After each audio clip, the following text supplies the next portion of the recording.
สบายดีพอๆกับเบาไส้คือเก่าเนาะเบาไส้บ้านเบาไส้ตอนนี้น้ำท่วมหนักเลยพี่น้องเนาะเป็นวันที่3เลยพี่น้องเนาะนี่คือหน้าของเบาไส้ตรงนี้พี่น้องเบาไส้กลับมาเห็นหน้าในรอบ12ปีเนาะบ่คิดว่ามาเจอน้ำท่วมแบบนี้พี่น้องในรอบ12ปีที่เบาไส้มาเนาะมาบ้านปุ๊บว่าสิให้หน้าเบาไส้ก็หว่านแล้วประมาณ10กว่าไร่เลยพี่น้องหน้าหวานพี่น้องนี่คือท่วม3วันพี่น้องตอนนี้เขาเบาไส้เสียหายเบิดแล้วพี่น้อง สวัสดีครับพี่น้องเนาะมื้อนี้บ่ยอดจะมาเล่าเรื่องที่น่าเศร้าของเพื่อนบ่ยอดพี่น้องที่กลับจากประเทศไทยเนาะในรอบ12ปีเพื่อไปทำนาในฝั่งสปปลาวเพราะว่าบ่มีผู้เฮ็ดนาซอยพวกเฒ่าพี่น้องก็เลยมีโอกาสได้กลับไปทางฝั่งลาวเนาะและกลับไปแล้วพี่น้องประมาณ2สัปดาห์มีเรื่องที่แบบว่าบ่คาดคิดนั่นก็คือน้ำท่วมพี่น้องน้ำท่วม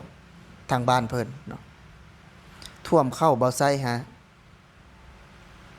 ถือว่าขึ้นสูงมากๆเนาะพี่น้องเนาะถือว่าแบบว่าเป็นเหมือนทะเลเลยเนาะพี่น้องเดี๋ยวบ่ยอดขึ้นคลิปไปบางนี้คือคลิปนี่พี่น้องคลิปเพิ่นไปเอาหญ้าเอาเฟืองเนาะเพื่อมาให้วัวควายกินเพราะว่าชาวบ้านเนี่ยก็เลือดร้อนมากๆเลยเนาะพี่น้องเฮ็ดให้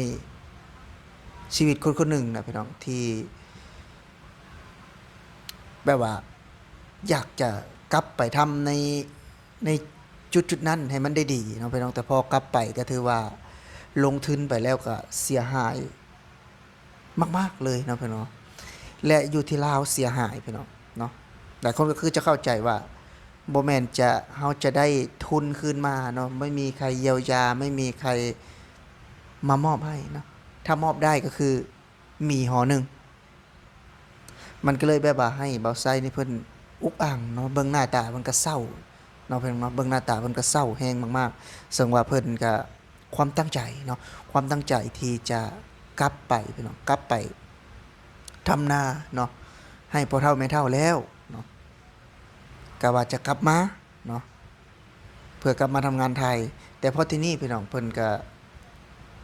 ถือว่าอุกอ่างในใจเนาะบ่ยอดก็เป็นกำลังใจให้เบาไซเนาะเพราะว่าคือจังลงทุนไปก็หลายเติบได้พี่น้องนะลงทุนไปก็หลายเติบแล้วก็อยู่รุมอยู่ใต้บาดาลเลยเนาะเป็นเรื่องราวที่น่าเศร้าเนาะหลายคนก็สงสัยว่าน้ำมาจากไสน้ำมาจากเขื่อนเนาะมาจากเขื่อน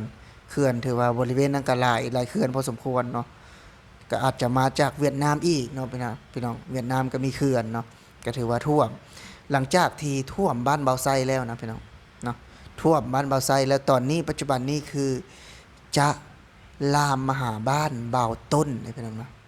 บ้านเบาต้นชาแนลพี่น้องเนาะถือว่าบ้านเบาต้นยังบ่หนักปานใดเนาะพี่น้องถ้าหากว่าท่วมบ้านเบาไซเยอะๆเนาะก็อาจจะได้ไปท่วมหมู่บ้านเบาต้นอีกเนาะแต่ทุ่งนานี่เริ่มจะเข้ามาถึงแล้วเนาะทางบ้านเบาต้นนะพี่น้องก็ถือว่าเบายอดก็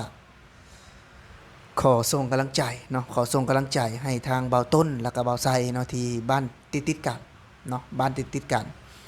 จึงเบายอดก็เป็นเพื่อนเนาะเป็นเพื่อนกับทั้งสองคนซึ่งว่าคลิปนี้ทีแรกเบายอดก็จะมาทำคลิปเนาะว่าจะมานั่งทำคลิปเกี่ยวกับแม่ทัพภาคที่2เนาะพอทีนี้เห็นคลิปเบาไซเนาะก็เลยจะออกมาพูดถึงหรือออกมาส่งกำลังใจ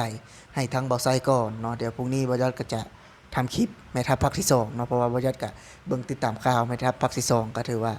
ได้เห็นข่าวๆเพิ่นก็เลยแบบว่าจะออกมาพูดถึงเนาะแต่คือมีสิ่งที่บ่ยอดต้องทำนั่นก็คือต้องแบบว่าส่งกำลังใจให้เพื่อนบ่ยอดเนาะบ่ยอดก็โทรไปแล้วแต่ว่าจะนำคลิปเนาะมาให้พี่น้องได้เบิ่งกันในคือความที่แบบว่าน่าสงสารนะพี่น้องนะถือว่า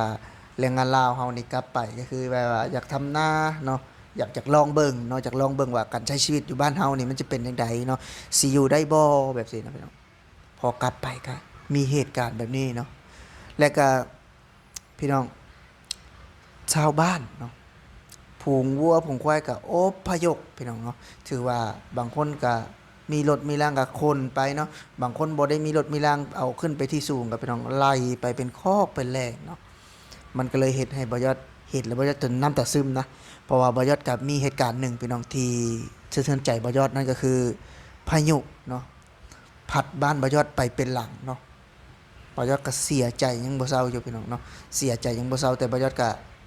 เฮ็ดหยังบ่ได้เนาะคือเฮาต้องนับหนึ่งใหม่เนาะคือจังบ่ไซคือกันพี่น้องคือเราต้องนับหนึ่งเองเนาะไม่มีใครมาเยียวยาไม่มีใครมาดูแลนะเนาะถ้ามาเต็มที่ก็มีไว้ๆ2ห่อเนาะหรือว่าห่อหนึ่งคนละห่อแค่นั้นเนาะมาม่าปลากระป๋องที่เขาจะมาช่วยเหลือนะเนาะไม่ได้มีว่าเงิน 20,000 เงิน 10,000 ไม่มีเนาะเงิน5ล้าน10ล้านกีบไม่มีคือเราต้องพึ่งตัวเราเองคือจังเบาไส้เนาะเพิ่นก็เป็น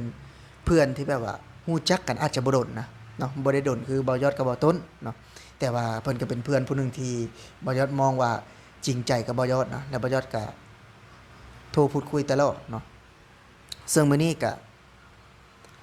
เพิ่นก็ได้โพสต์คลิปลงเนาะซึ่ง3วันแล้วเนาะพี่น้องเนาะถึง3วันแล้วที่น้ำท่วมมีแต่เพิ่มขึ้นเนาะปกติคือเข้าใหญ่ก่อนจังน้ำมาพี่น้องเนาะบางปี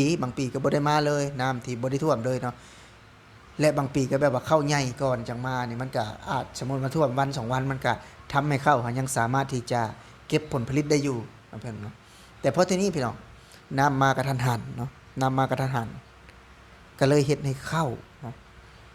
ที่หากะหว่านไปเนาะที่หากะแตกหน่อเนาะแตกหน่อที่กำลังเป็นหน่อขาวๆนะพี่น้องจมอยู่ใต้บาดาลเลยเนาะอันนี้ก็เป็นสิ่งสะเทือนใจเนาะสิ่งสะเทือนใจของหนุ่มลาวที่มีโอกาสได้กลับบ้านเนาะมีโอกาสได้อยากสร้างเนาะหรือว่าอยากทำแบบว่าอยู่บ้านลองเบิ่งเนาะเฮ็ดให้เฮ็ดหน้าเนาะแล้วก็ถ่ายคอนเทนต์วิถีชีวิตบ้านนอกให้ทางคนไทยเบิ่งเนาะ FC ทางคนไทยเบิ่งแต่พอทีนี้คือ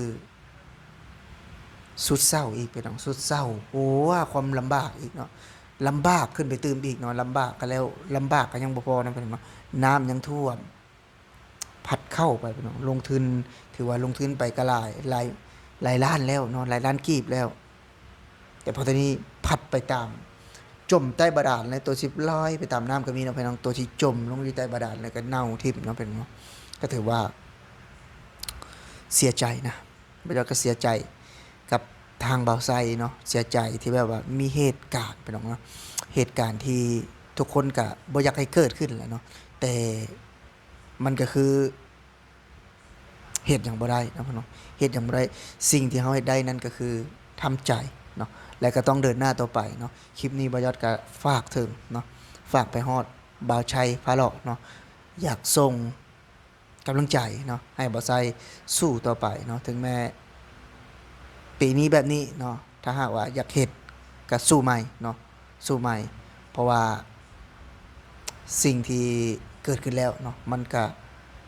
ค่อนข้างที่จะแก้ได้ยากเนาะนอกจากน้ำลดก่อนเนาะเพิ่นว่าสิมีวิธีแนวใดเนาะช่วยเหลือบ่าวไซบ่ยอดก็